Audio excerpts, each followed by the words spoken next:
All right, welcome to Grail Country, and this particular midweek live stream is a result of shortly after our last conversation on Bulgakov's dogmatic interpretation of the Apocalypse of John.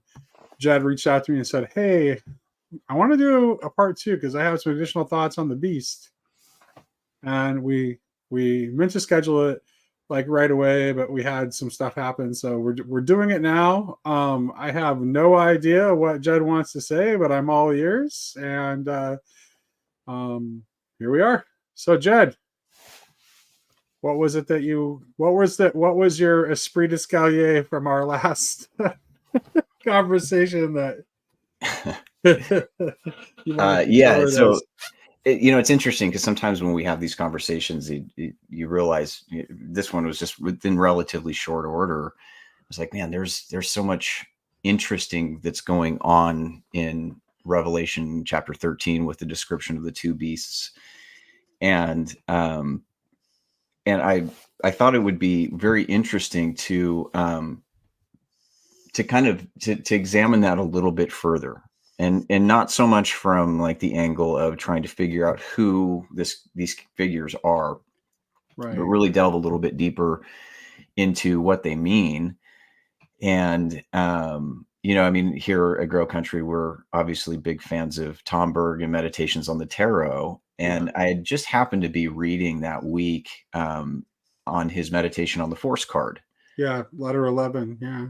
And he deals with themes directly from chapter 13 of Revelation. Mm-hmm. And the in the broadest terms possible, and we can kind of go wherever this conversation takes us. Right. In the broadest sense possible, I think that what we're presented with in Revelation in general is a very we have like this deeply embedded provisional dualism of two very different ways of being in the world. The way of the lamb slain before the foundation of the world, and then the way of the dragon who's at constant war with the woman clothed in the sun. And I think we had kind of raised the question about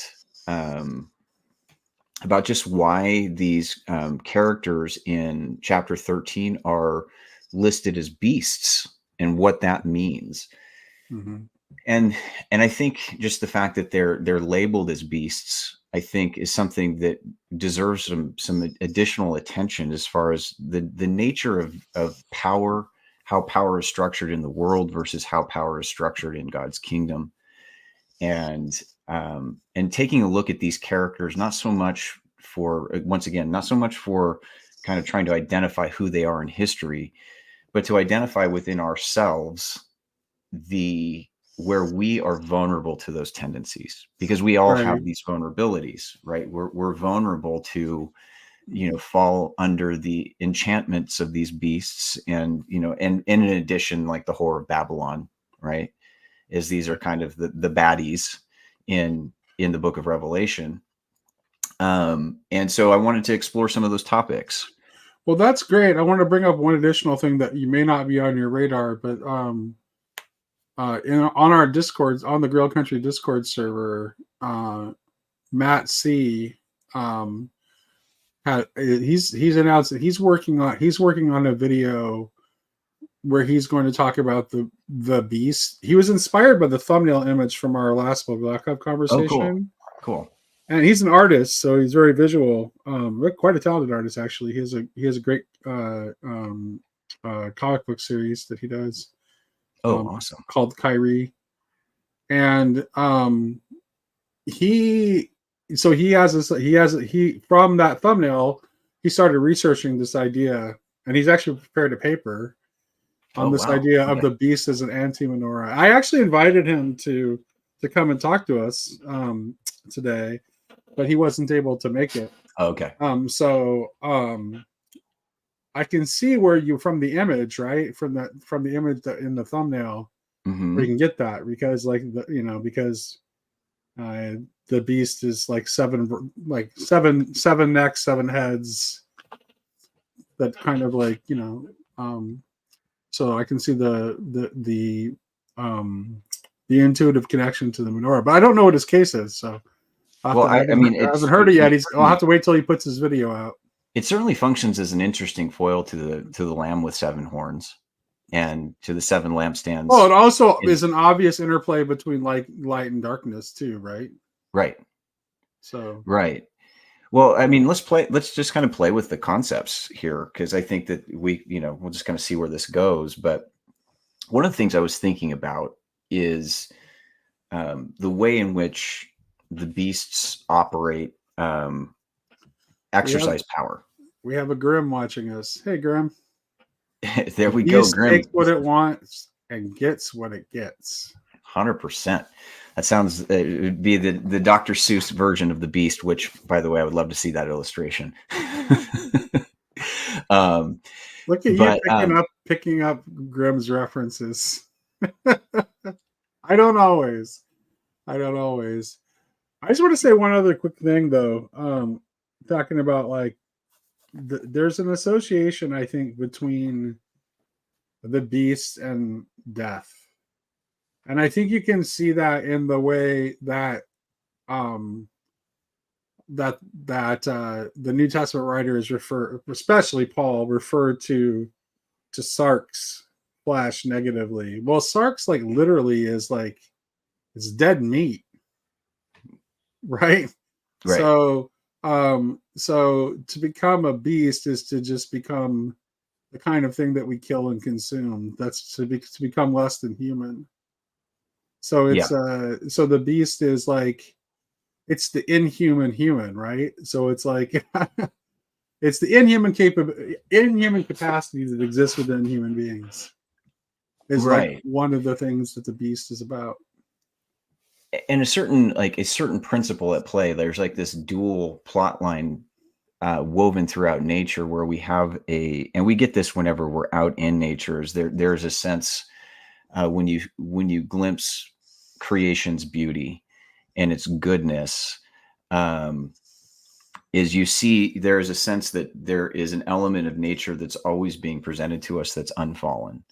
But then we see at the same time there's like a certain kind of brutality and even bestiality within nature that seems to run against the current of what true nature, or what nature as God intends it is looking like. And so I was thinking about this with relation to, there's a few concepts I want to stack here. So in Tomberg's letter, he talks about how the beast that rises from the sea, the Antichrist, is a fourfold beast, right? And there's a stark contrast between this fourfold beast and the true animality, or like the divine animality that would be reflected in the 4 living creatures. Yeah, the creatures around the throne, right? So Tomberg elevated. Yeah, makes that contrast, and he makes that contrast in the context of this force card, which and also because that image too clearly points to the reason those bestial forms are elevated is because they have been like properly integrated into the human. So so rather than a kind of bestiality that drags us down the chain of being, it's a human movement to uplift it higher into the chain of being. Right. It's 100% that. And so when you're looking at, I was thinking about it, and this might be somewhat provocative to my my friends in this little corner that love Jordan Peterson, but I was thinking about his extended musings on the lobster, right? Right. And the way that hierarchy is kind of structured within the context of nature, and that this is something.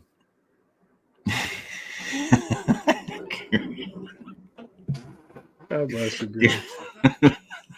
He's a funny man. We got to tell you to put your fingers back in the holster, man. um, but where was I? Oh, structuring of hierarchy and hierarchies of dominance and power, and how that is contrasted with the way, like, I think like the model, and I think this is kind of what I had messaged to you, was like, I think that the model for how power is structured within the kingdom is more like the tree of life, right? Which is more like an inverted pyramid if you just look shape wise, like if you were to draw it out on a, kind of map what a tree is looking like, is that tap root. And I was thinking about this because I use the O antiphons is an element in my meditation, O radix Jesse, right? So the root of Jesse, the seed that is Christ that gives rise to that tree of life, structures order within the tree, upholding the trunk, the branches, the leaves. I was thinking about how that might also connect to the notion of the burning bush and to transfiguration. Yeah. Is that power is structured in the kingdom in a way that is, utterly at odds with the way these composite beasts are structuring power, which is through coercive force. I was just going over in my class last Saturday with Jordan Daniel Wood. Jordan, for part of, in order to understand, Maximus was referring back to Dionysus in the portion of what we were studying, and Okay. he actually shared like Dionysus's original definition of hierarchy. And yes, he mentions order. Yes, so it is an order, but it is it's not a dominance hierarchy. Right. It's an order of like a kind of a functional hierarchy, right? It's about function, not value. Right. So the further up you go in the hierarchy, you're not ascending in value. You're just ascending in order and rank in order to right. Well, in the structure as a whole. in a divine hierarchy, the high serves the low. Right. Rather than lording it over. Right. And that's why I was thinking about some of these things that in our modern world and in the world, just historically speaking, how susceptible we are to that dominant display of power that manifests itself in coercion, right? So you can't participate economically in the beastly system unless you acknowledge the beastly system and the beast himself, right? And in a sense, take upon yourself that mark.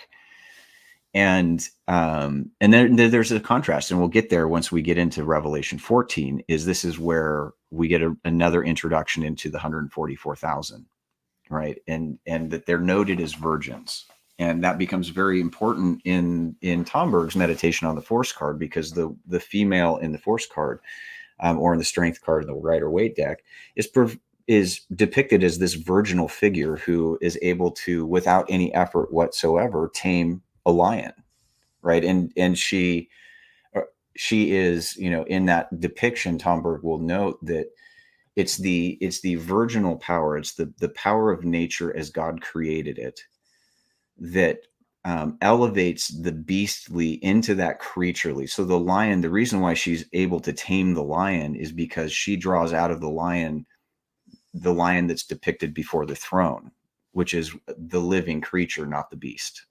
Right. So I think that, like, that virginal principle exercises and wields immense power, but it doesn't do that in the way that the world does that.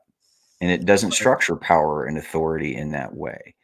It calls forth the true nature of being and brings that out. And that's one of the things. Yeah, he's quite explicit that it's non-coercive by its nature, which is actually, now to give Peterson his due, like Peterson has been very much like, that's something lately he's been very much on about, like being very, very clear that like they're resorting to coercive force is a terrible thing.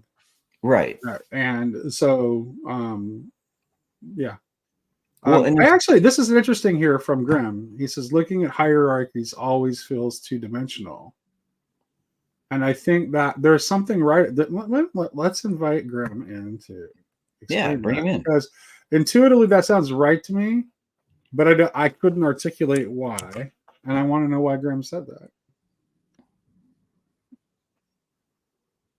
Here we go. Anyway, and it's there. Links there if you decide to join us. That's thought-provoking and interesting. Yeah. So, just what if I would love to see Grim jump in, but yeah, I mean, I think that these are the things where my question and I think the more I think about our conversations here in the Book of Mhm. Revelation, the more and more, um, Emil Buck's notion that we need to look at these as spiritual exercises, and that these images, in a sense, present themselves to us for our contemplation, and that they are realities that are present in our world, but also, in a sense, in our inner architecture and landscape. Right? Right. We're as vulnerable to Leviathan and Antichrist and the false prophet as anyone Right. else is, so long as we accept their paradigms of power. And especially in a world where everything gets as things get more chaotic, there's a tendency to want to clamp down and to control a situation, Yeah. usually through the exertion of some kind of violence or force. Right. And when the world is chaotic enough, it's not as if the general population is against those ideas. Like, hey, keep us happy, keep us fed, and we'll do whatever you want. No. Right. Right? And it's very easy when you have, a family to feed, and you have, just normal worldly considerations, to fall into a mode of thinking that makes us supremely susceptible to these concepts, and the way that they present themselves to us historically. So I don't know. I mean, I guess one of the questions I would have for you, Nate, is like, if we talk about history here quite a bit as well. Like, Hmm. where would you see maybe some historical instances where Christian communities have fallen into that trap of a beastly outlook on things? Well, I mean, I would say that, like, I mean, in some ways, that's kind of like the story of what went sideways with the Reformation, right? You had chaos erupt, and it resulted in Christians killing each other. And I think that certainly the rise of the modern state plays a role in that too. Significantly. But I think that, yeah, and um, but I don't think that, although that's true, I think that we can't ignore the fact, or we can't ignore the role that the religious chaos played into feeding that as well. Right. So I think, like, certainly the formation of the modern state probably, of the modern state probably made things worse, but I don't think that we could ignore the just the reigning chaos Right. um, in Christianity. Right. As like all these, I mean, you have new sects are once Luther gets the ball rolling, it's like new Yeah. sects are formed very quickly. And it's not just like, and it's also like the tension isn't just like Catholic against Protestant either, right? It's also like it's also like, the Calvinists and the Lutherans against the Anabaptists. Yeah. It was just as brutal as, Protestant Right. versus Catholic. Yeah. Yeah. Are the poor nonviolent Anabaptists. The ones that were nonviolent. Yeah. Which one was the one? Was it Marburg? Which was the one that was just like, I mean, it was straight out of a horror movie. Um,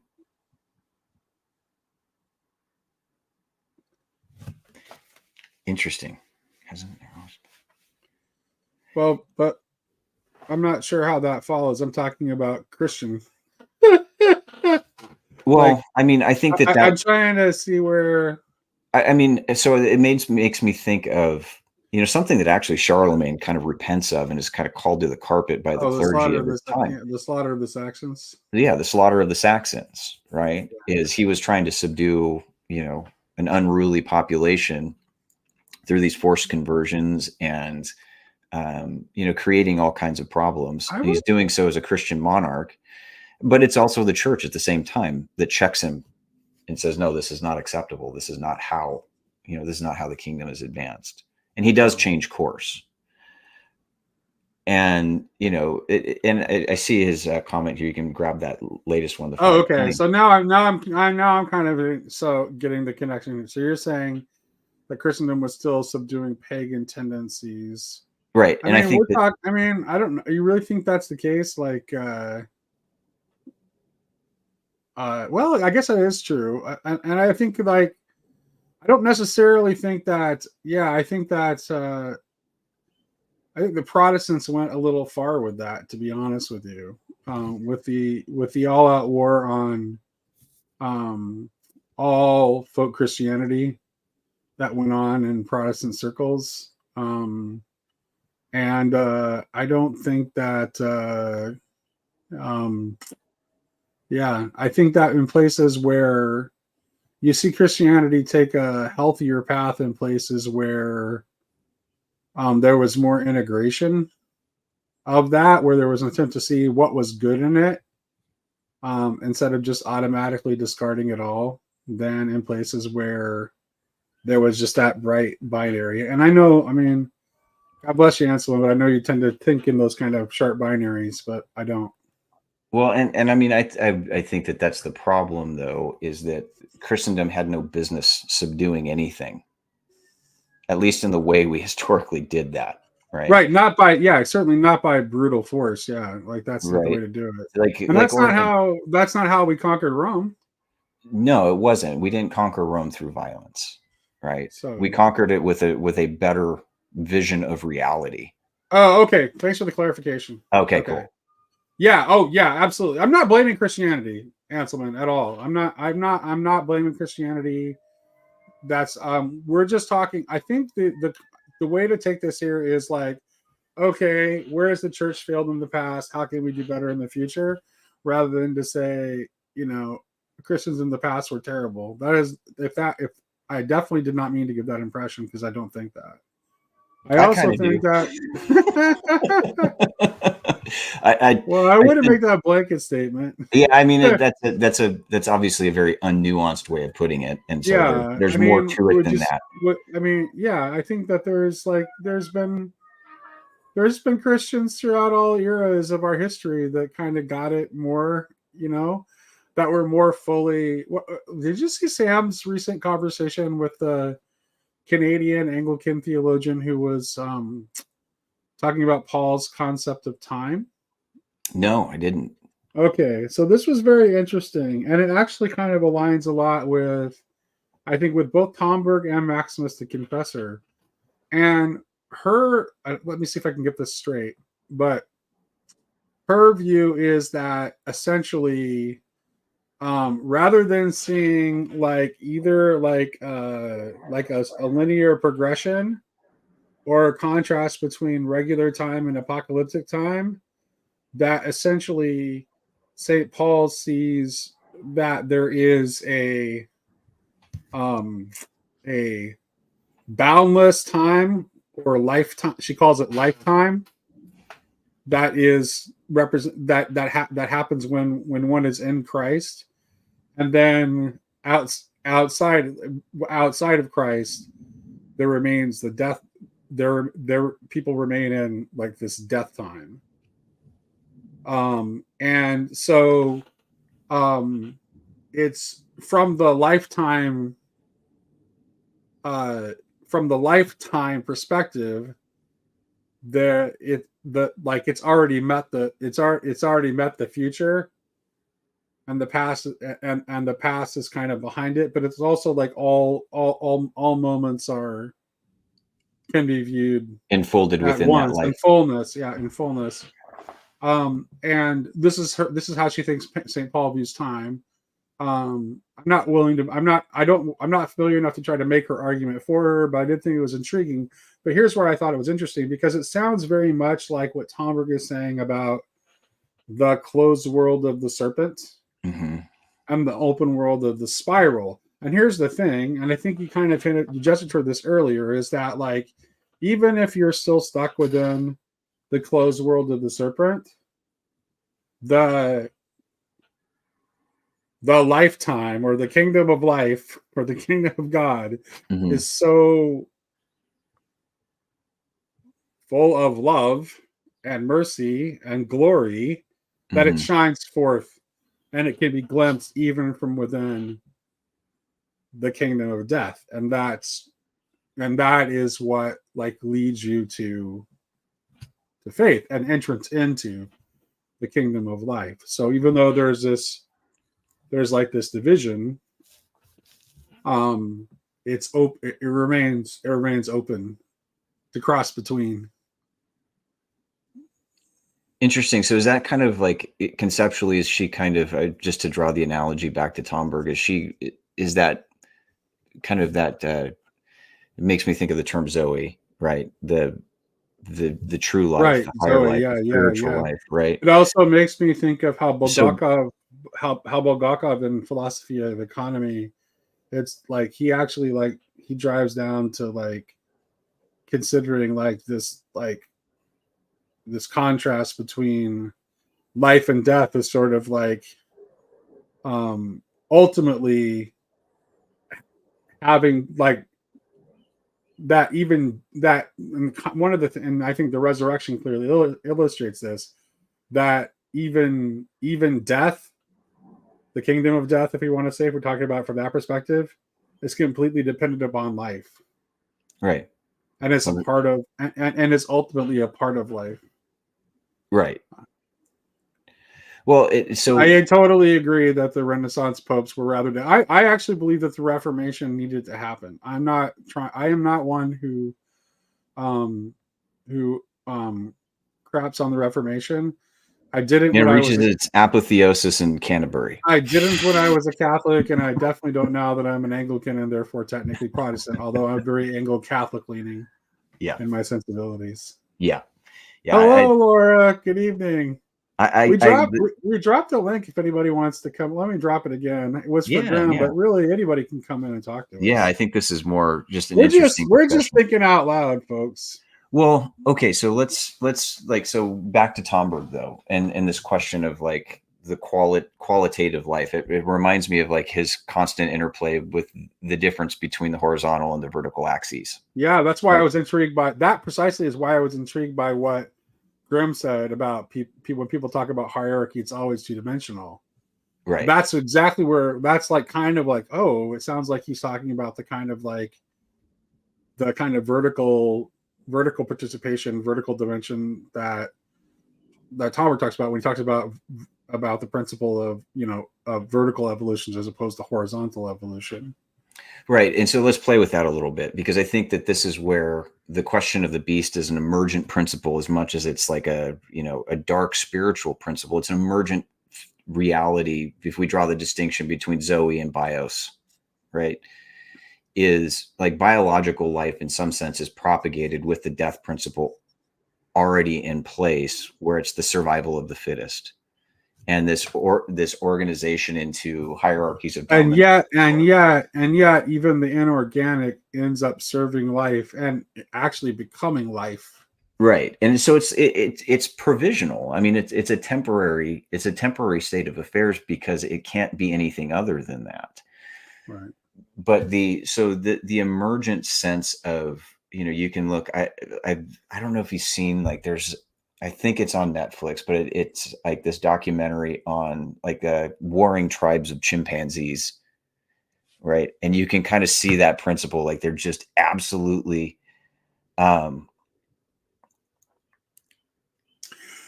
I saw a little bit. I haven't had a chance to actually watch. You want to come in and talk about it and show how it connects? Come on in, Laura. Here, let me drop the invite one more time. Tell me all about it. I saw like maybe 10 seconds of it. I haven't seen the whole thing. I barely watch anything these days, except for the Yeah. stupid YouTube shorts. I can't quit Oh, that I stuff. saw it come up I saw it come up in my Twitter feed, but I Okay. didn't. But it's like I had a very busy work day, so it's like I barely looked at my phone though. Yeah. But yeah, so I mean, I think like the beast principle is emergent. It's hardwired into Well, nature when right. viewed from its fallen aspect.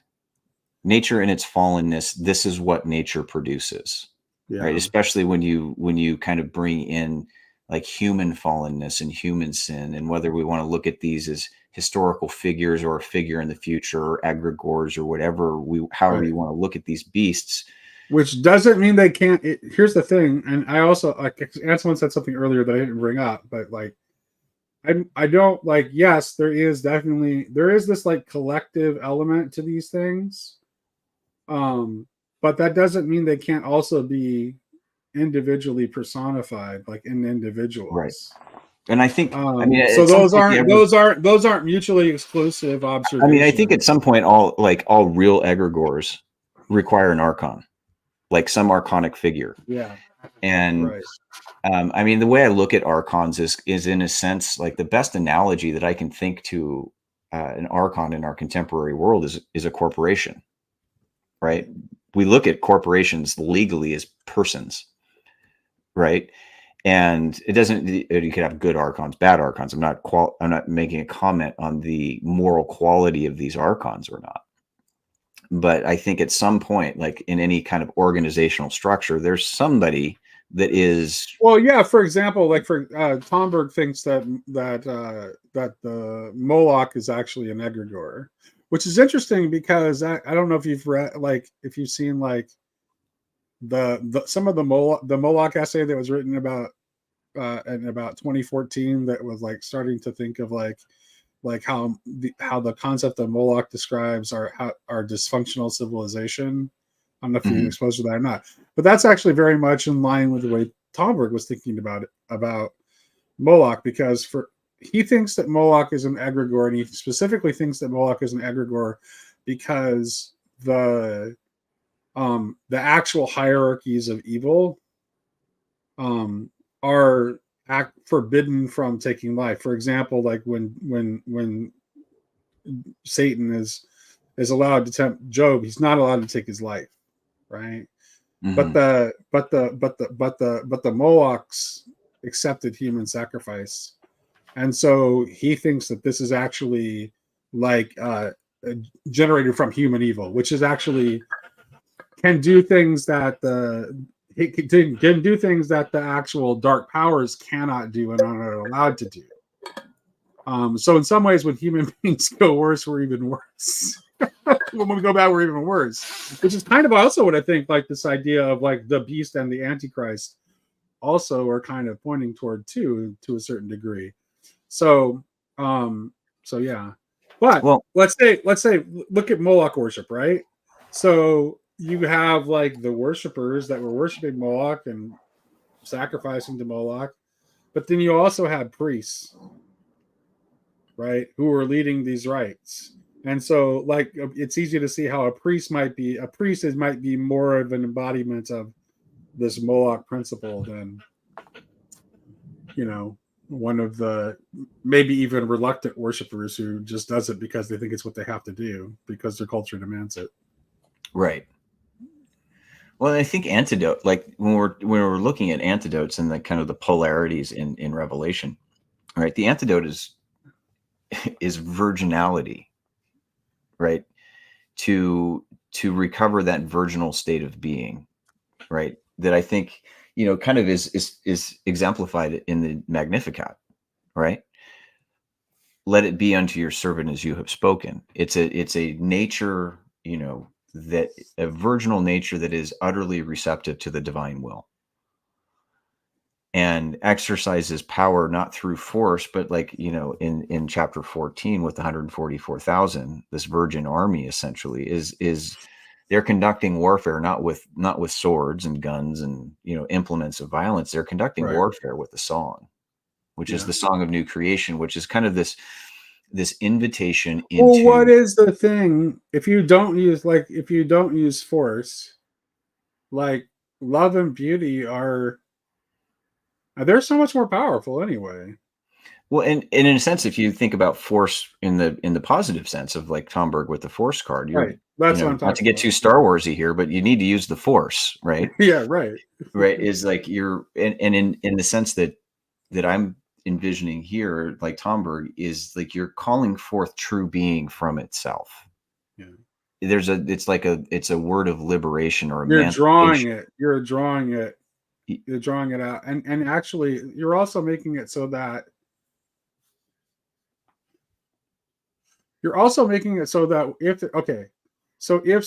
a change happens through force, it actually, when a change happens, as Tomberg talks about it, not meaning force as in coercive force, but Tomberg is using force to represent essentially like the kind of power that the Virgin Mary represents. So it's really associated more with love than it is with that kind of coercive force. Mm-hmm. And the thing is that what that does is that it causes the change from within rather than you exerting it from the outside. Yeah. And that makes it so much more powerful and meaningful. Right, because I think it brings like and well, I mean, there's no real true ontological shifts, right? There's true being and then there's false being, but it moves you into the true nature of being Amen itself. to that, Anselm.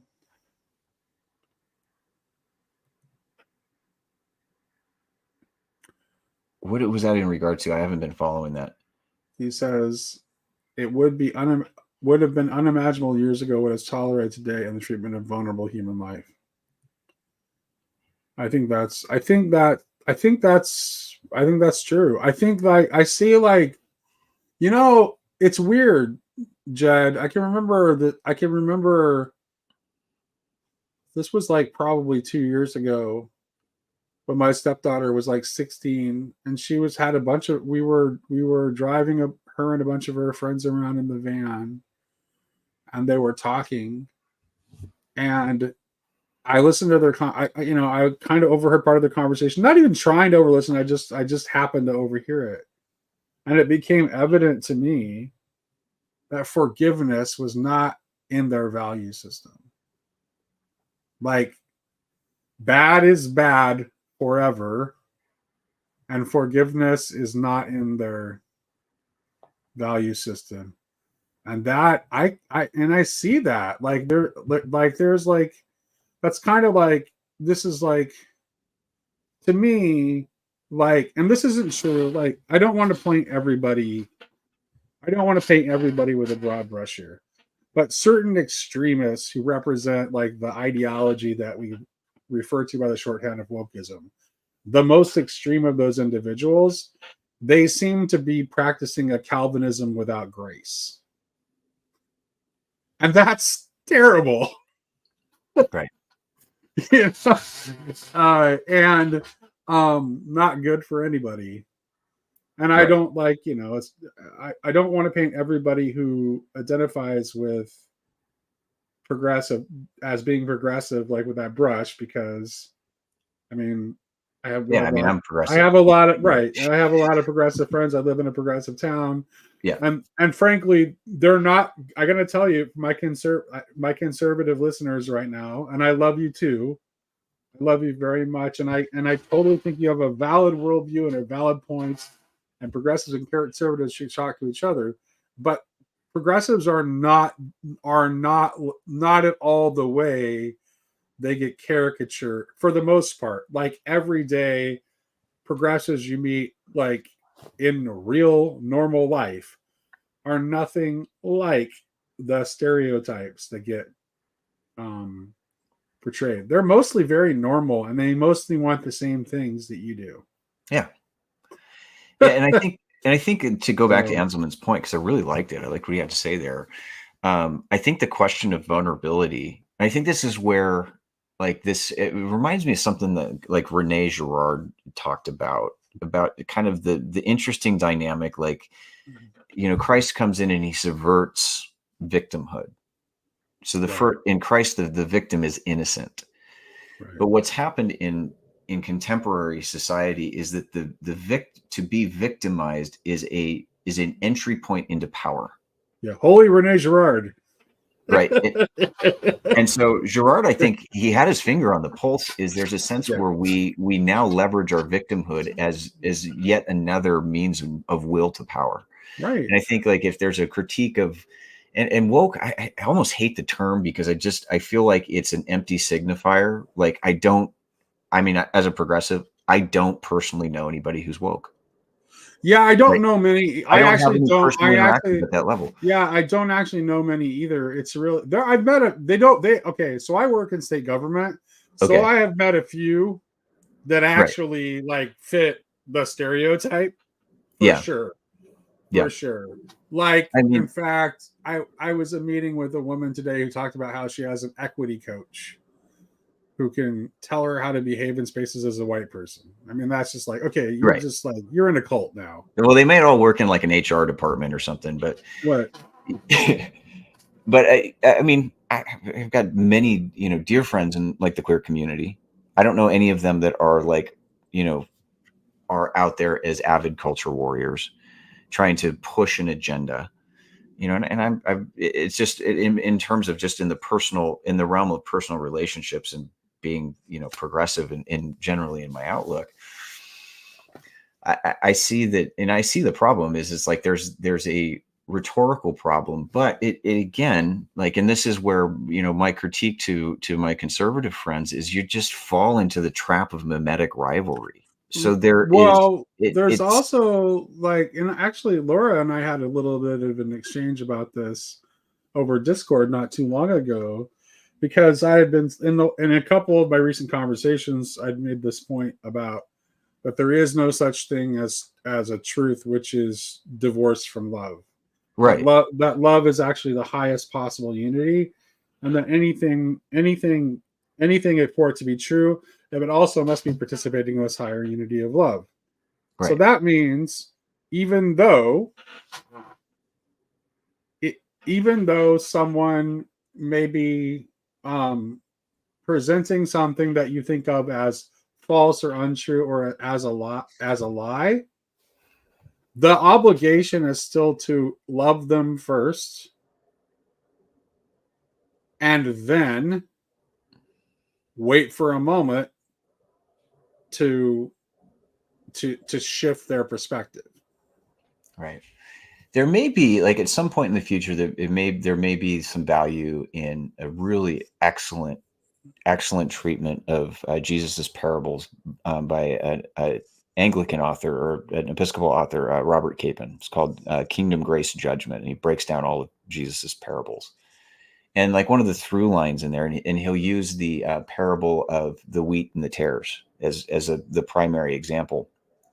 Is like there is a sense, there is an aspect. It doesn't mean we cannot make moral judgments, but See, he operates off of this so principle of non-judgment. so I need seeing UNCW to talk, because CW is a really sharp, and he also has a very similar religious background to you, Okay.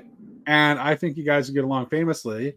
So I am. With that said, I'm going to drop the invite and see if he takes the bait right now. If But you, even if he doesn't take the bait right now, I personally want to see a CW Jed conversation somewhere. Doesn't have to be here, but somewhere at yeah, some point. we can set that up I for would love to sure. see that.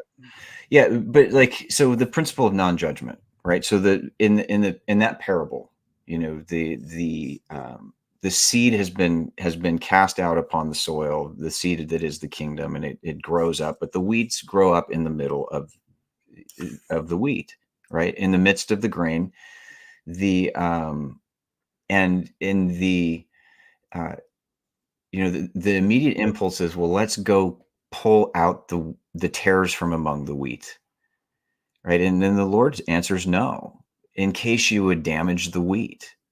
At the end of the age, when the harvest comes in, these things are going to get Right. dealt with. And I think sometimes, I mean, that's maybe it's my inner hippie, which makes me more. Well, but here's the thing. Think back to the thing I was saying earlier about the lifetime and the death time, right? So it's like we have people that are in the world of death time, that are living in that are living into lifetime. Yeah, And their presence makes it such that more people will see the possibility of entering into lifetime, right. death time. Right, and I think that's the openness factor that I think And this is, because there's stuff that's nauseating within progressive communities too. So I'm not here to stick up for everything that people on my side of the fence tend to. By the way, love almost anything you can get your hands on with Gifford lectures. They're so good. Have you seen David Bentley Hart's? I have not seen his yet. Okay, I haven't had a chance to watch his either. I know that. Well, Jordan tipped me off that he's Jordan's work and Rowan Williams' Christology are part of the subject of his lectures. So I definitely want to watch them now to see. Yeah, no, I love that. I have several monographs of Gifford lectures in my library. I just have to say, Jordan finally has a job now, so all is well in the world. But yeah, there's finally justice in the planet, right? Right? It's like the dude is significant enough that David Bentley Hart feels the need to address his work in his Gifford lectures, but he didn't find a job until recently. He starts in the fall, and I'm really happy for him. But yeah, hey, Polbo should not have taken that long. Yeah, I know it shouldn't have. Polbo Atheist's comment here. 545 comment. Okay, right here. All right. The dude responsible for non-judgment did a whole lot of judgment. And we'll be doing a lot more in the future. Once again, this is a canard. I'm going to be straight up here. This is the same kind of like perspective that basically justifies every kind of judgmental spirit that is active in the world. Well, Jesus judged. Well, guess what? I'm not Jesus. Right. And neither are you. And so the question of judgment is something that is relinquished to the Son of Man, not to fallen mortals. He doesn't entrust that level of judgment to us. Well, and it also implies a particular reading of Matthew 23, which we both read, by the way. It's not like we haven't read it. So, and also a particular meaning of judgment, which I think are both highly up for debate. And just remember, I mean, this is from the dude's words himself. By the same measure that you judge, you will be judged. That's a terrifying reality for me. I take that very seriously. Do I want to be held to the same standards that I'm holding others to?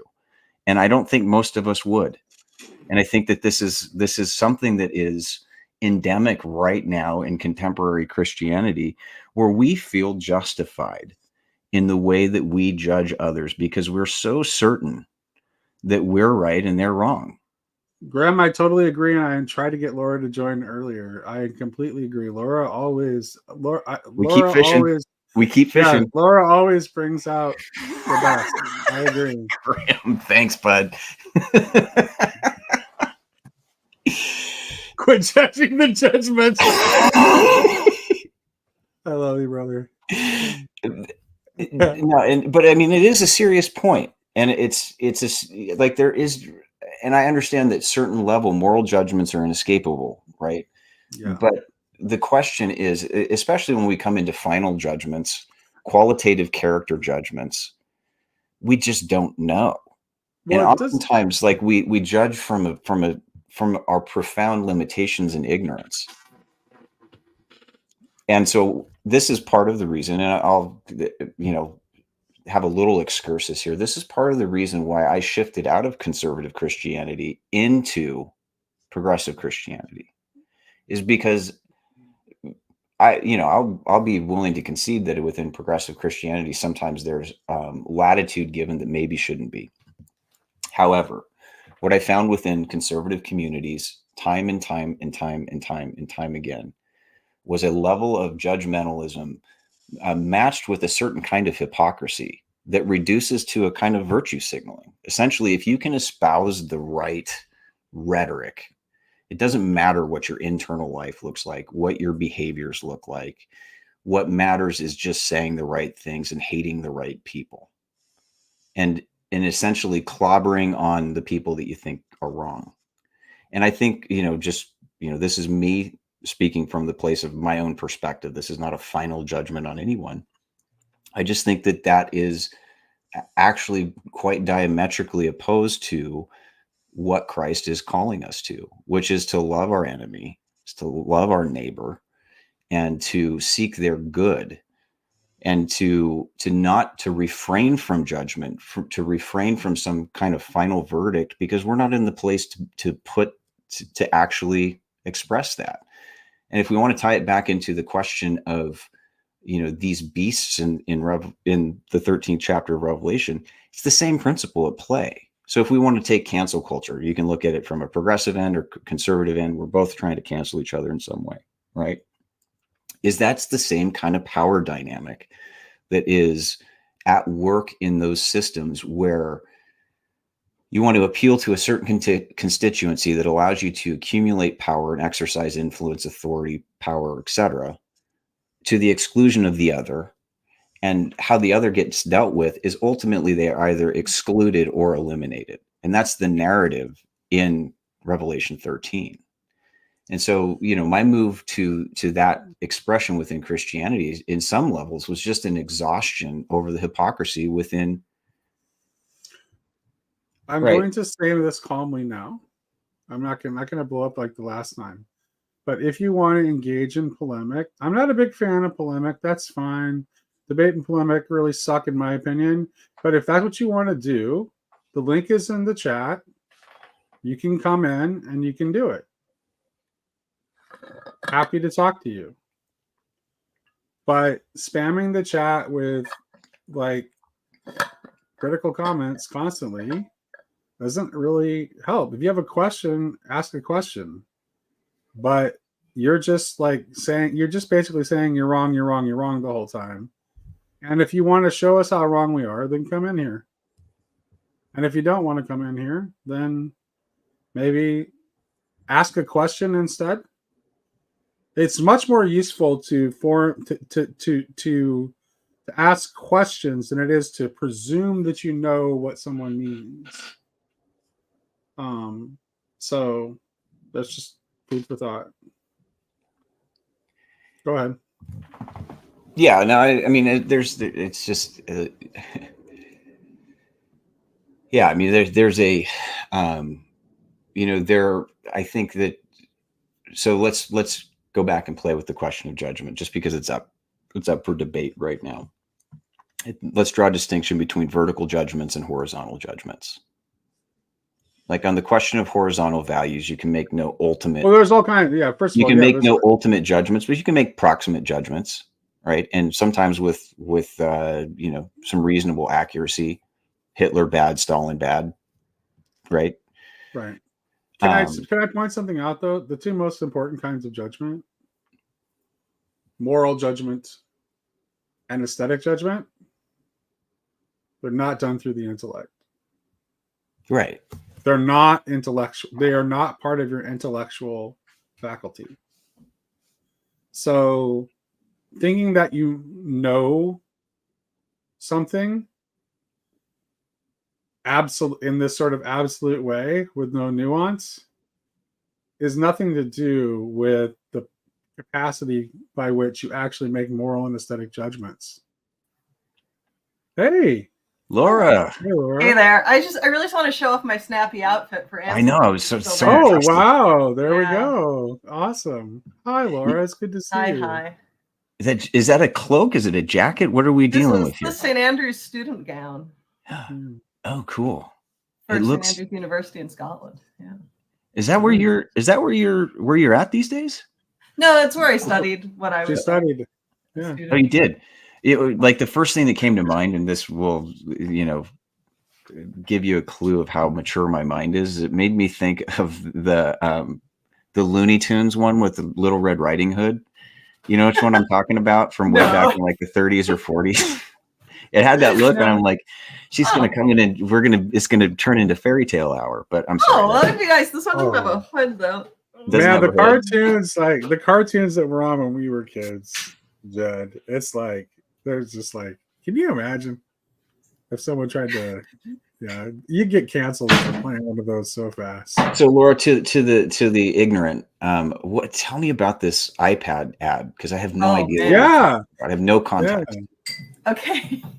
Yeah, I saw it on Twitter. So Tim Cook shared it on Twitter, And it's an ad where you hear some music playing. There's like a record player going. And then you see this pile of stuff. There's like a piano and there's paint. There's a trumpet sitting on the very top of everything. There are tools that people use to create visual arts. There's like a bust, and there's one of those little bendy wooden people that you use as models when you're learning to draw people. You know, those things. All these cool things that people love having, that they create things with, or they make music with, or, you know, all that kind of stuff. And then the ceiling starts to go down and it crushes everything. So you see all these things getting destroyed, the trumpet and the piano and the paint. It goes everywhere, right? Because the paint cans get smashed, and you know, the record player, everything is just flattened, and you just see it all like splintering and warping, and all that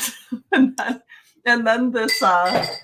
And then the ceiling gets all the way to the bottom, and everything is smashed. And then when it comes up again, there's an iPad. Hooray! Because the iPad replaces all those things, so you don't need them anymore. So yay, when you get smashed, the iPad's going to replace your whole life and everything you've ever loved. Aw, I didn't realize the iPad was so aggressive. Like, wow. I just thought it was like what we did because we didn't want to be parents anymore. Yeah, there's a metronome too. Wow. You know, honestly, you should also have it like smashing your entire family. Right. Yeah, and your pets maybe. Yeah. Your yard and all the trees in it. Yeah, it's really interesting I mean, I'll have to check that ad out, but I mean, it is an interesting thing. Like, I mean, a sense like there's, just based on what you're describing, it's not like that's not happening. Ooh, right, exactly. This is interesting. Seems like a weird form of iconoclasm. Interesting.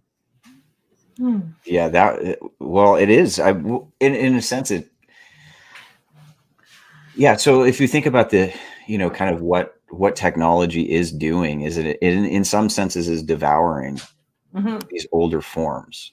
Well, it's hostile. It's definitely hostile to beauty, which is funny because people think of like Apple as making like aesthetically pleasing devices, but they're just like black rectangles. It's like, I don't see what's so great about them. There was a nice image that I saw recently.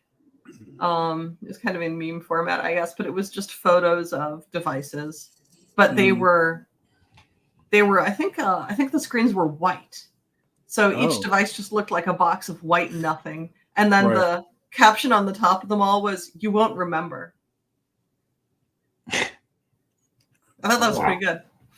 Wow, that's funny. Well, and I kind of wonder, like, so here would be a fun little question to play with, Laura. Like I think that the presence of screens, I mean, we're talking on screens, so this is, again, this is, you know, a level of aesthetic judgment that I have to do tongue in cheek because, like, we're implicated in this, right? This is why we're not allowed to judge. Right. But like, I think about how the screen has replaced the notion of vision. Right. We don't need visions anymore because it all gets shown to us. It's on demand. Right. And you think about, like, in any sense of like a visionary, right? Usually visionaries are not, you know, we're not talking about people who are, you know, total maniacs or something like that. There's a rigor that gives rise to a vision that can really truly be imparted on the world in a positive way, right? There's contemplation, there's work that goes into actual vision. That doesn't just happen. There's not an automatic. You can't just push a button and have a vision of the future, or a vision of an idea, or a vision of a creative project. Like, you actually have to, and then once you have the vision, you actually have to do the work. Right. And so this kind of substitutes.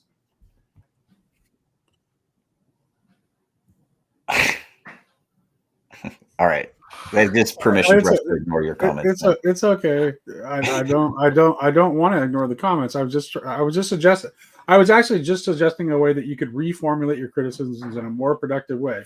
If you could formulate what you're objecting to in the form of a question, so that you can kind of get at what I really think instead of making a caricature what you think I think, then we might actually be able to address your question more productively. But yeah, so back to Laura though, the more interesting, like, what do you think about that?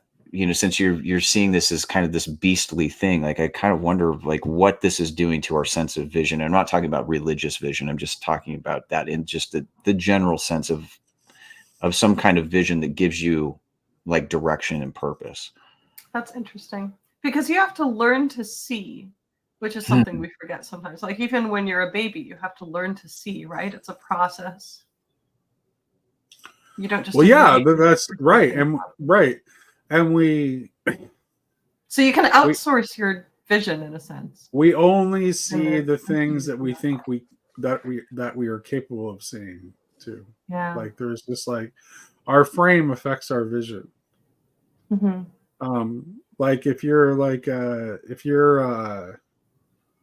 an Amazon tribes person and you're walking in the rainforest, you're going to see all kinds of things that a Westerner standing by you would not see. Yeah. Well, yeah. And I'll say, if I've been spending a lot of time using my computer or phone and I go outside, it's actually hard for me to see the things that are outside. And I don't just mean because of like lighting or whatever. It's because of how I'm used to using my vision. Right. Yeah, like there's kind of this nearsightedness that. Yeah, and it's like nearsightedness. And at first, like it actually feels unpleasant to try to look around at what's going on outside, which is how you know you've been on the computer for too long, I guess. Yeah. Yeah, well, and it's like I wish I'll go back and watch the ad, but I kind of wonder at some level like the deeper problem. And I have this discussion with my kids because they're grew up with the internet now. My youngest is 11, my oldest is 16, and so we have these conversations. They don't know what it's like to not have the internet. You know, and we're among the last people who know what life before looked like. But one of the things that they will complain with me about, and it's something that I feel myself, is like one of the things that gets in that crushing is time itself. Mm-hmm. Right? It's like if this contraption here has done anything for me is, I mean, there's some good that comes out of it. There's convenience, and I'm not saying it's wholly evil, but if I think about the time that I've spent on my phone, like how many of those moments I wish I could have back. Yeah. And I tell you, I notice I've been using my phone a lot less lately, and I definitely feel better because of it. You know what? I'm being invited to see a giant worm, which that's very important. Means that that's very important. Yeah, you should go because that is real life. Right. And bye-bye. That is exciting. Goodbye, Laura. Thank you for joining us. Well, that's the other thing I was thinking about, like, and I haven't seen the ad, so if I'm getting this wrong, I apologize. But based on the description, what I remember the description, it sounded like all the things that were being crossed were also real things, and so the real things are being replaced by the digital, by the virtual. Also, yeah, exactly. Which is kind of like just a further, like it's this. I always envision abstraction in terms of like formal abstract. Like the forms themselves is kind of these abstractions. So it's kind of this ascent to the abstract. But I think what the virtual world has done is it's realized that like the abstract also exists at this meta level. And so it's like a substructural abstraction, because it's like pulling us down and out of this real world. I mean, I don't feel like technology in my experience with it has been one that has facilitated ascent, or at least not very often. But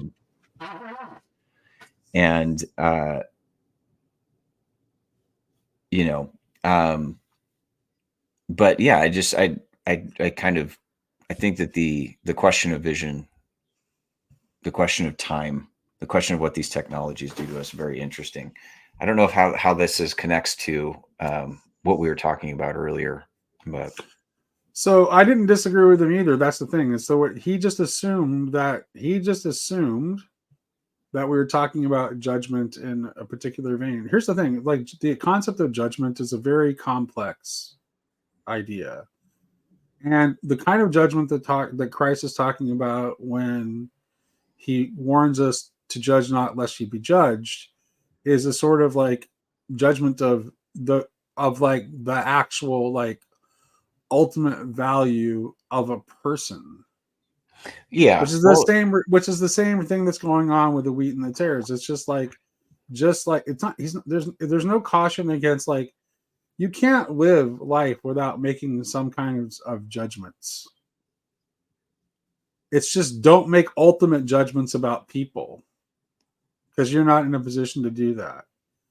And that's what Jed was talking about, was making those kinds of ultimate judgments about persons. And so there's just this equivocation about the meaning of word judgment to want to say, well, we can make judgments about the ultimate value and worth of persons too, because we can make these other kinds of lesser judgments. The only judgment about the worth and value of another person that you're allowed to make is one that affirms it. That recognizes the infinite nature of their worth. Bingo. No, there's no other. I like what Anselman has to say on the question. Can you pull his comment back up? This is the thing. I'm sorry we got off on the wrong foot there. This is why I said ask questions, because I knew we ultimately agreed. So yeah, I totally, 100% agree. So scroll back up to his question. There was the one you just posted, because I there's something like actually which is really strange, because Anselman and I are usually probably on very opposite ends of the spectrum. Well, this is pseudo-Boethius here. Oh, nice. Okay. And then Anselman's last comment was this one. The one before that. I want to say it was Christ is the ultimate judge, and the church has responsibility to exercise. Yeah, sure. Right. So, and I'll nuance that a little bit, but so when the church is exercising the power of discipline, or the keys, right?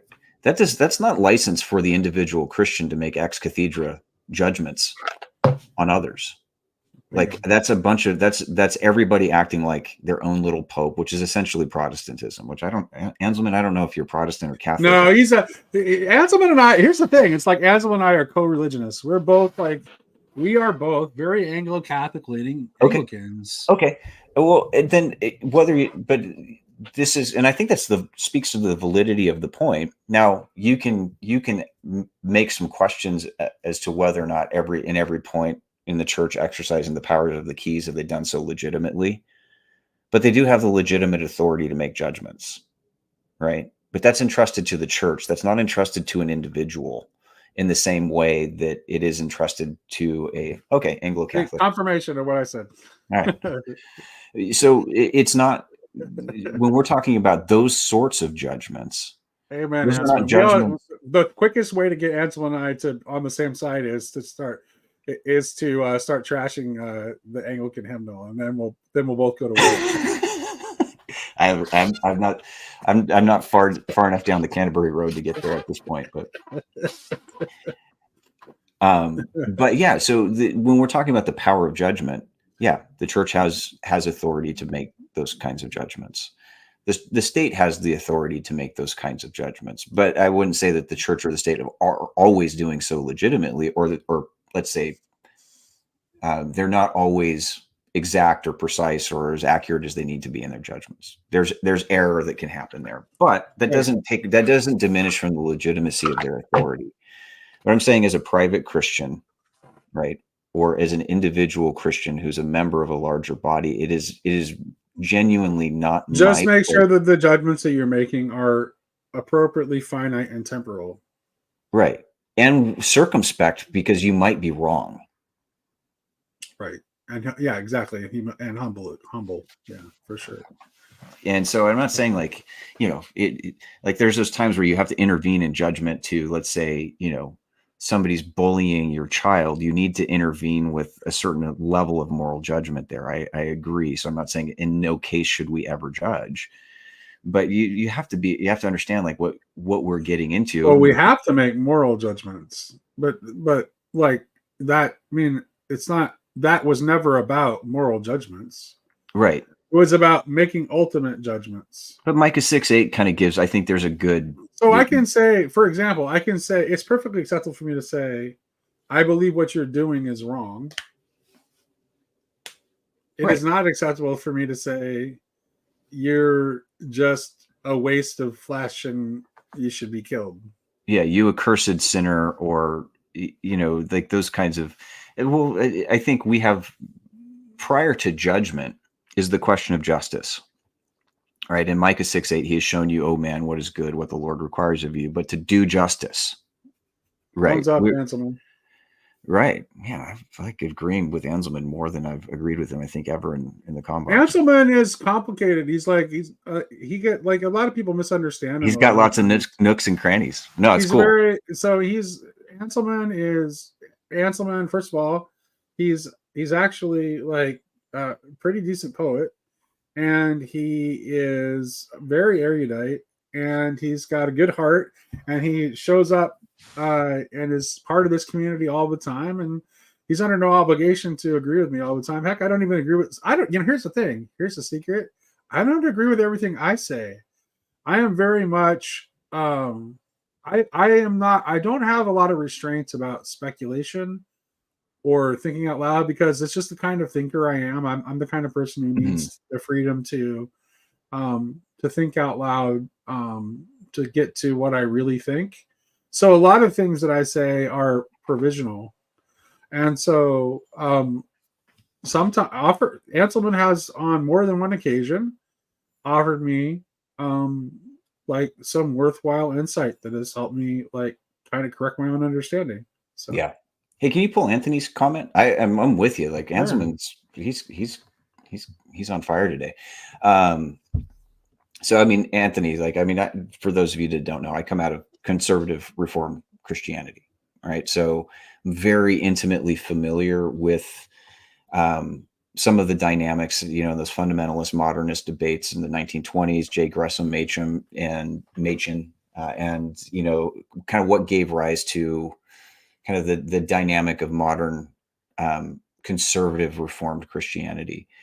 And I think that there's and there's a certain appreciation I still have for those communities, even though I've moved on from beyond them, right? And I think that there was this unfortunate reality within the main lines and the splits that happened in the 1920s and beyond, and the continued fractures of the main line, is that that we did not, like, neither side did a very good job of understanding the dynamics of the situation they found themselves in, right? And the kind of the famous saying within the conservative churches is, they kept the furniture, we kept the church, kind of thing.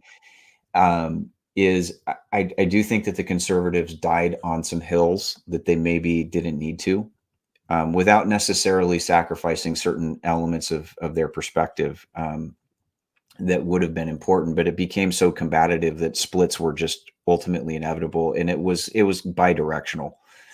I think that Machen was definitely a man of principle. H.L. Mencken, very interesting. Pearl Buck, who was one of his opponents, and H.L. Mencken, who had likened Machen's Calvinism to cannibalism. You should have read his obituaries. So he was revered even among his enemies. So he was very well respected. But if we go back and look at kind of the things that the conservative mind has been preoccupied with and that they've been battling, I do wonder if a more of a plural approach, allowing a certain kind of plurality within there's a deep need for dialogue, right? Because maybe you don't separate, but maybe you have the conservatives aren't standing for nothing. No, they're standing for something important. There's something that's very real and important that they're clinging on to. And I will say, like the progressives can be just entirely dismissive of their perspective, which is a mistake. And it's also a mistake. It's also, by the way, a mistake when conservatives are just completely dismissive of the progressive standpoint and don't think that they're also like both are holding on to a piece of something. And it would be nice if we could have dialogue, but I don't know. Like, we're in 2024 when we're headed into a contentious election. Not happening. No, if I were to look at, like, some of the things that I think like the principle, and this is where sometimes we become so doctrinaire, and I obviously, like, as a progressive, that's, I'm not super doctrinaire, but it doesn't mean the doctrines aren't important. Yeah. Is that these oftentimes were fights over doctrine, when in reality, like the doctrine was kind of a fig leaf for some deeper cultural rifts within the church and different directions that these congregations and these communions were going in. But I think, like, there are ways that maybe it doesn't mean that you can preserve a communion, but I think where like progressive, especially in the 20th century, early 20th century, I think that Barth was a great corrective to the liberalism of the 20th century, but still kind of in a progressive register, is where I think there's an important place for, like, let's look at the question of sexuality in the church. Is there's two totalizing narratives that are happening within the question of sexuality. Should we allow gays to get married? Yes, no. And churches tend to divide along these lines. I do think that there's actually a place for both positions. I think it's a question of how that gets structured. Well, I would say even that I'm rather fond of Milbank's argument, to be honest with you, because I think that metaphysically, the idea of, like, when it gets framed as gay marriage, like, that's just metaphysically impossible. Like, it's not a, but Milbank also believes that it should be possible to bless same-sex friendships. Well, to me, that's language games, though, Nate. Now I'll explain why. No, it's not a language game. I think the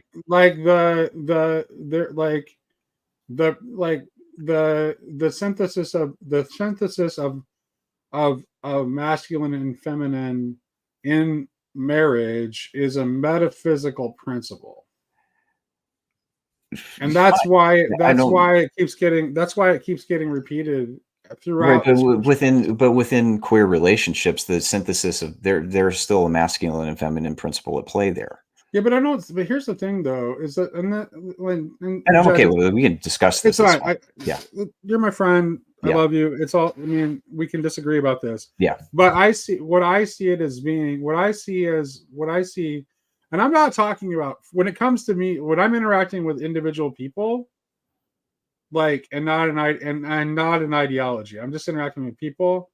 I'm going to love them first. Yeah. And then anything else comes after. Which is the most important thing, by the way. Right. So I'm just going to say that. And loving them doesn't mean like that they can't be questioned or treated. That wouldn't be first of all, that you're not treating them like a real human, right? Mm-hmm. It's like if you actually have a good relationship with someone, you can disagree with them. You can have arguments, and you treat them like a full human. You don't just patronize them, right? Yeah. As if they weren't fully human. So part of loving somebody means treating them like a full human. Mm-hmm. But definitely the obligation is to love them first. But I do see, like, this sort of, like, ideology that has become dominant in the culture, that most of the people who identify as belonging to these groups are not necessarily on board for or a part of, right? It's just something that's being, like, it's something that others are advocating, like, on their behalf, whether they wanted to opt into it or not. And it is very clear to me that rather than being a true synthesis or harmony, it's about achieving a hegemonic piece of the masculine principle conquering the feminine principle. And that is not what we want. Well, and I think, like, both, and I think, like, I'm concerned with the question of totalities in this. I think that my sense would be comity, like comity, right? The ability to, because it's not as if there are not compelling arguments from a progressive point of view, even based within scripture, etc., eschatological arguments. There's not a lack for that. And I know what the conservative arguments are, and they're rigorous, and I respect them. I do respect them. I think communions are going to kind of go one of a couple of different directions on this. Like, as you know, like my brothers are conservative pastors, and I've talked with them about it, and I'm just like, like, here's the thing: if somebody comes at this from a different angle, it may Wait be a minute, better. Jed. You mean it's possible to have like friends and loved ones who Yeah, have yeah, different worldviews than 100%. you, and then to like actually have like you know loving grown up conversations with them anyway? Right. Yeah, 100%. So But here we, this is all I would ask. This is all I'm asking for. This is all I think we need is for that to just happen on a larger scale well, within the church. Within the church, if we can't make it, how do we expect the culture at large to be able to do it if we can't do it within the church? right. To me, it's like the church is the place where the example should be set.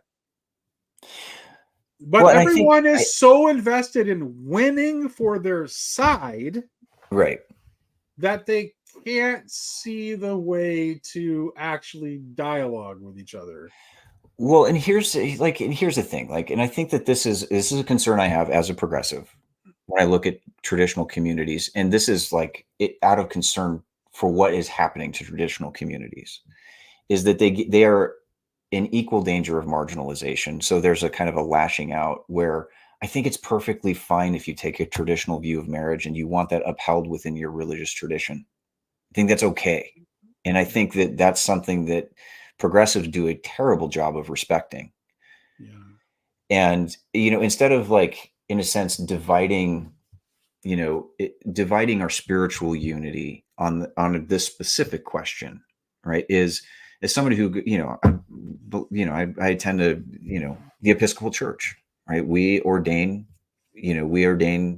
people in the queer community. We marry them, and that's a part of where the church is, right? Do I think that the Catholic Church needs to be exactly the same? No, I don't. But I think a responsible priest in either communion, when giving pastoral advice, may, if the question comes up, may say, hey, you might not feel like you're as at home here in this context as you will over here. And we want you to feel welcome in a Christian community, no matter where you go. How about you check out, the local Episcopal Church? I'm loving what Anselm is throwing down here. Yeah, this is exactly the kind of tradition that inspired Milbank's argument. Hello, welcome. We stopped talking about the beast a long time ago, though, to be honest with you. Yeah, but so these questions, and I mean, I'm aware of Milbank's position, and I think it's sober. I think it's sober. I think it's reasonable. But I think, because you have kind of two. It's very Anglican, by right? the way. But you also have kind of two layers of the question, right? You have the civil question of just in civil society, and to me, that's a slam dunk, right? We live in a free and open society. I cannot impose my religious views on how you should comport your life, right? We live in a free and open society. We need to have a free and open society, and that's my opinion, right? But then in the church, and in the context of especially traditional communities that feel like they're under assault on this question, like I want to throw them a bone, and they are, and I want to throw them a bone, and they are, yeah. And I don't think that that's I would hardly go to like like a Coptic church and say you need to start having blessing gay unions. Right? I feel like that's unreasonable. Just like if I went down to the local mosque and demanded the same, that's absurd. Right. And so I think that allowing and making space for each other versus demanding like a totalizing narrative especially within our Christian context. Like I am totally fine if somebody disagrees with my views. It's 100% okay. But to me, it's like, as someone who is very connected with, multiple friends in those and family members within those communities. And I know you're kind of in a similar way. Yeah. Even though we maybe you and I have some ideological differences, you and I can have the conversation. Well, it's funny. I should put up a Grail Punch in the community tab. I should put up a Grail Country poll to see, like, is Nate a conservative or a progressive? And I bet you, the answer is yes. Right, right, exactly. So we'll get like a 50-50 split, because I'm just like, I'm can't be. I don't neatly fit into either label. Yeah. As a Christian anarchist, my priest scored so many. He made me so happy. Not Sunday before last. Mm-hmm. In his homily, he said that he was kind of addressing like politics and Christianity to a certain extent, which he never does. He never talks about. And he said this thing that was really simple and really powerful. I thought he said, "Loving your enemies is a political act, and consuming the Eucharist is a political act." So, as a Christian anarchist, those are the political actions that I am in favor of. Love your enemies. Go to mass. Yeah. Yeah. I don't care who you vote for. Love your enemies and go to mass. And beyond that, vote for wherever you want. And I choose not to vote because I think those entanglements always get us in trouble. Yeah, pseudo Boethius, he's totally right. His last comment. Yeah, I'm a California dude. I'm a total hippie, by the way. Like, if you guys ever like, I'm a kind of live and let live. Definitely like West Coast. That's where I'm at. That's where I'm at. We're both on the left coast. Yeah, I mean, you're Seattle. I'm Southern California. Yeah. Like a little bit of a different vibe, but not too much more similar than like what you'd see in the Bible Belt or in the Midwest. And like, I don't live in a culturally conservative area. I don't, you know what I mean? Like, some of that stuff just doesn't register. So here's what's interesting. So Washington is weird though. So is Oregon, has that same vibe. Yeah, I'm actually in Olympia, which is about an hour and a half south of Seattle, but still very progressive. I mean, the Evergreen State College is here. So, yeah. I mean, obviously.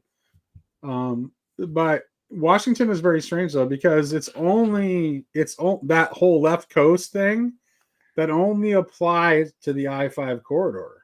Yeah. Like, if you go outside of the I-5 corridor, either to the west or the east or the north or the south, anywhere else in the state, it's like it's a truck driving, gun toting, hunting, fishing rednecks. Oh yeah, that's for real. It's like Washington has some of the most liberal, in the sense of open and non-restrictive, gun laws in the country. Yeah. Like, there's just about like I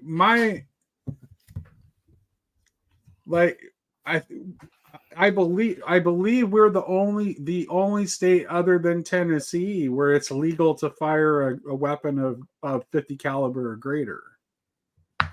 Oh, interesting. Yeah, I mean, it's just like Washington's gun laws are super, super non-restrictive. We're an open carry state too. Like pseudo Boethius, I can't call you pseudo. I'm just Boethius. So yeah, Orange County. In some ways, the weird mix of conservative and progressive that I am is kind of reflective of being a Washingtonian, and I'm from the redneck part. Yeah. Of the state. I'm not from the. I mean, I live in the I-5 corridor now. Yeah, but I'm from redneck Washington. Yeah. So yeah. Well, he has this comment about Orange County. So Orange County is this weird. It is a strange enclave within California because it's very affluent, and there is still, that's kind of like one of the few. It's becoming more blue than red, but it was definitely a holdout of kind of Republican conservative values within California, kind of the older Reagan values. Yeah, it was. Yeah. Have been displaced. I mean, the last, even quasi-conservative in California that really held any power was Schwarzenegger, who, by the way, I loved. Best governor in California. I loved him. But yeah, I mean, there's there's an element of that here in California, but it's, we're just like on the West Coast, and this becomes a practical aspect within like Christian communities within the West Coast. Well, extreme Northern California is very different too, right? Oh, it is. So it's like, yeah, like if you, it's actually way more progressive. Like you get into, where I was in Sacramento or San Francisco, Berkeley, much different vibe than down here in Southern California. But right, no, I'm talking about like extreme, like if, like where they want to split off and form Jefferson. That is like rural Washington. They're secessionists. They're rednecks there. Oh, they're It's like It's I a can beautiful remember area of the state, though. we You get were anywhere north there of Mount Shasta, we it's like, okay. Well, on that trip where we met you in Reading, I think, right? yeah, And we had lunch in Reading. yeah.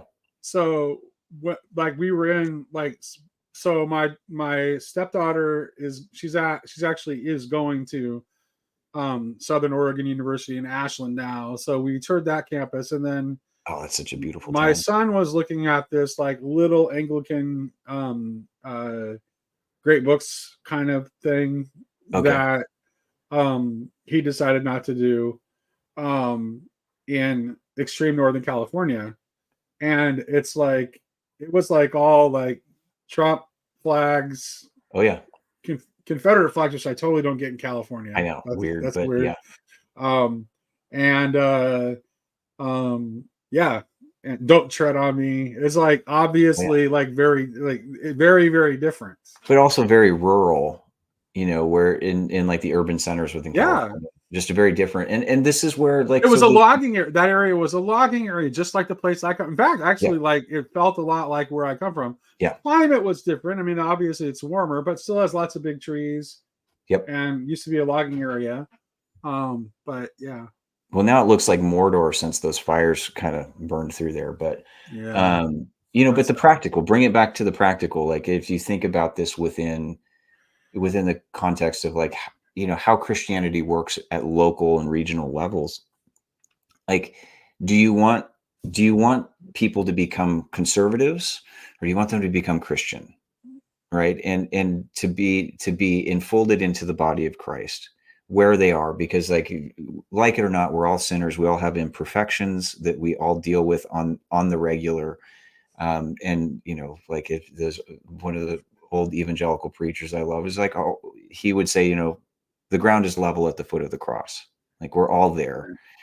And like, and I would rather take an inclusive approach within the cultural context that I exist within, that allows people to be exposed to what life in Christ looks like, and that they can grow within that. And I think that the question of your political and cultural affiliations, those are secondary passing realities. Same as marriage, by the way. It signifies something deeper, but we're not married in heaven, right?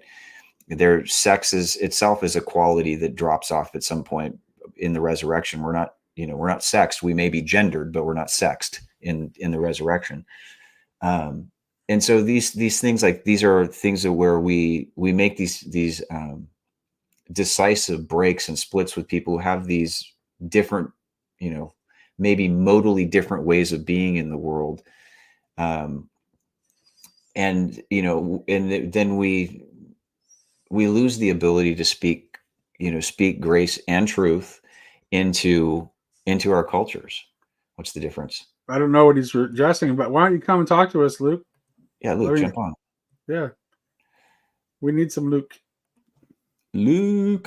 But yeah, so I think that when we're looking at like, well, yeah, obviously like in a town like mine, Christianity is going to have, a much more progressive flavor than it's going to have in, well, what's is interesting here, Jed, is like Illinois.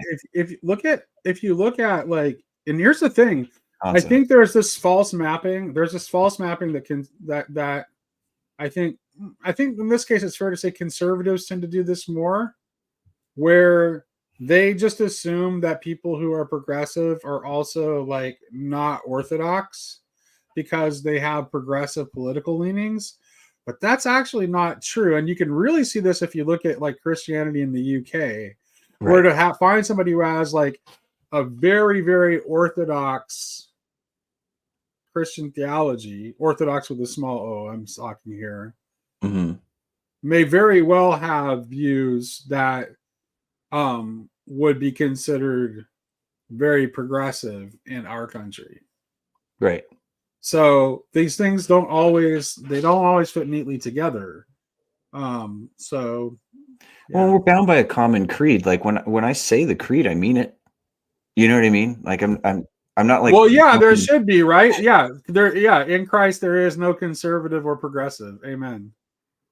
That's why we need to be in dialogue. Full Emily's comment there. That 633 comment. Right. Yeah. You know, Emily, I'm glad you said that. Emily, I am so glad you said that because I don't actually agree with Jed on that. That is completely patristic, normal, orthodox interpretation. The progressive guy is pulling the older Orthodox argument, right? Yeah, and I am like, yeah, I'm not so sure about that. I actually don't think that. I'm not sure I agree. Yeah, I'm not saying. I'm not saying that I strongly disagree, and you're absolutely wrong. I'm just saying I'm not entirely persuaded that that's the case. I tend to think that there's something higher and greater and better and more deeply erotic than sex. And that reality will persist. So I have to say, I wonder how many Lewis readers have not noticed this, but I have to say this because he actually did say this in That Hideous String. Lewis says that there are actually 7 genders, one associated with each of the planets, like the primary heavenly bodies. But the 2 represented by Mars and Venus are the only 2 that we are aware of now. But that in the world to come, we may become aware of these other genders that are represented by these other heavenly bodies. Right. I mean, and that's there's an extrapolation from Jesus deities. Yeah, there's an extrapolation there as far as Jesus saying, in the resurrection or in the kingdom, there will be neither marriage nor giving in marriage. You'll be as the angels. And so that's not like a straight across the board, like, hey, that eliminates the possibility of some sort of sexual unions in the hereafter. But from a manic depressive bipolar dude like me, that will be a relief. To be able to step into a mode of being. Here's the thing, though. Are you going to have dopamine? Because I think here's the thing, though. I don't know. Your body is spiritually constituted. Yeah. Well, I don't think. Here's the thing, though. Here's the thing, Jed. I think this is why we disagree, actually, on this point. Okay. So here's the thing. So the incarnation involves both spirit descending to matter, like absolute spirit descending to matter, and the ascension of matter toward absolute spirit. It's not a so if matter is brought into the picture in the final equation, then why would there be no sex or sexual division in the worlds to come? And I don't even necessarily think that it's just one world to come. Because to me it's like all that the ending of Revelation gives us is sort of the opening chapter of an endless book that is yet to be written. Yeah, I can only I can only speak. So let me just so here would be like an experience like that. By the way, this is the progressive guy being far more traditional than me. Whatever you want to label me. Yeah, no, in this respect, I might be right. So, and I can only speak of this from experience. Like, there's times when we have a profound sense of God's presence, right? And there's been a couple of times in contemplation where I felt like I've been enveloped in a bliss that transcends anything I have ever experienced. Right. And I think for humans, like we tend to equate that level of bliss with either, cocaine or orgasm. Right. I mean, there's like we look at that upper end of the register, and I'm just my argument. And sometimes that bliss can give the sense of the same kind of feelings that you have in that romantic, erotic. It gives you that same feeling, but it comes from a different place, and it comes in a different way that is not. It's not a sexual bliss, but it transcends it, even physically, right? And so, so I'm perfectly willing to grant that, like, that's just not the highest of the values. And I know people get hung up on that. And like I live in the real world. I'm by no means here to sing of my virtues or anything like that. But what I do think is that whatever that heavenly existence is, that resurrection. Yes, there's matter involved, but it's going the other way. It's the transitive property is moving from it's a ascent. It's a descent down into matter, and spirit descending into matter, and whatever it looks like. Doesn't necessarily entail that there's going to be sex in heaven. I remember, these are always, these are like the summer camp at, Christian summer camp. 100%. I will take White Castle down here. It's the burrito, but yeah. I fully concede that that Jed has all of the history of the tradition on his side. But I just don't think we know absolutely. No, and I don't think you can draw an absolute line here. I don't because I don't think we really know, because the fact that matter is being, I don't think we've thought a lot about what it means for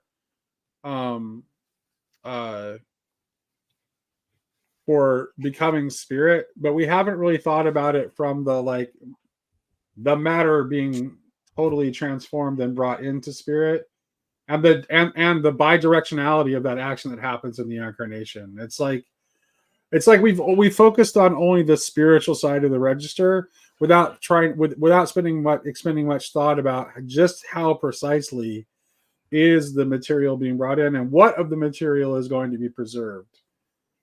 So that's I think that's kind of it, when you, as we've been kind of teasing this out, it's kind of very interesting. I think probably part of the reason why I hold to a more progressive view of sex in the temporal sense is because I don't grant that it's an ontological status. Right? I look at it as a morphological passing reality. Like our sexed existence is temporal, it's ephemeral. And at some point, I believe it drops off. Right now, I do think our sexuality ideally is going to mirror our heavenly existence. Right, there should be some correspondence there. Well, Maximus agrees with you, but he says he definitely agrees with you. And so do lots of other church fathers. But I think it's because I hold that view.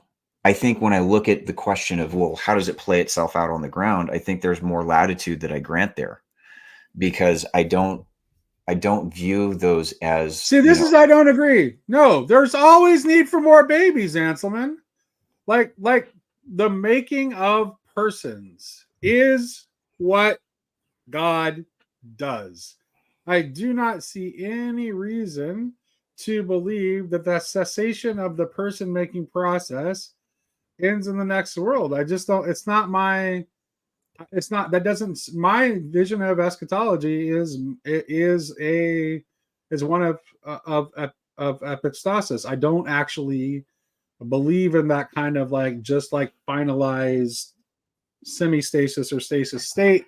There'll be more baby. Babies are a fundamental good. Well, more babies forever.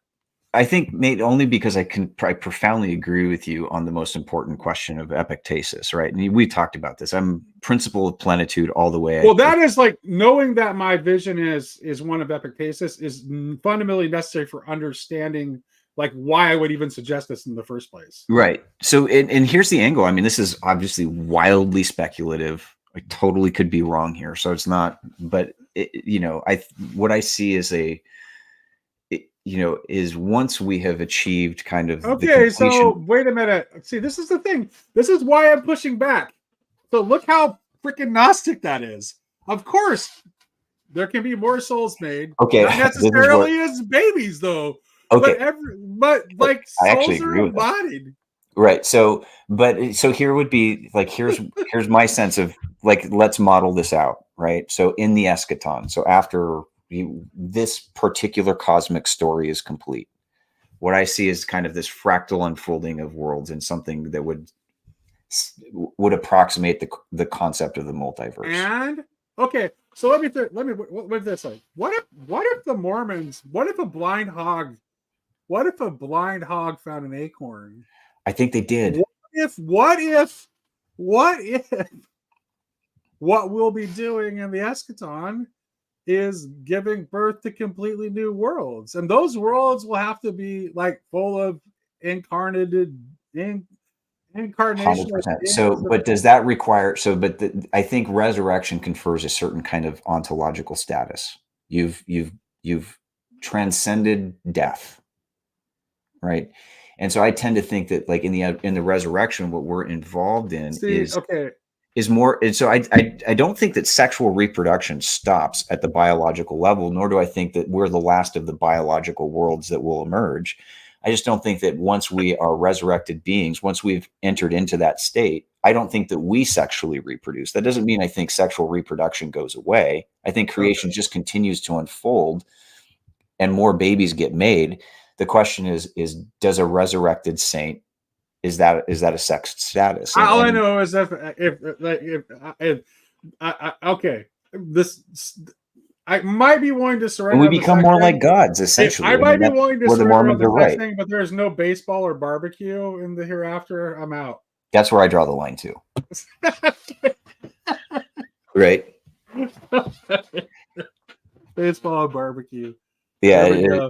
This has been a heck of a fun conversation, Judd. I think we should just save some energy for the next time. I wish somebody would have come in and joined us, but looks like we had lots of engagement though in the chat. Thank you all for listening. Thank you all for hanging out.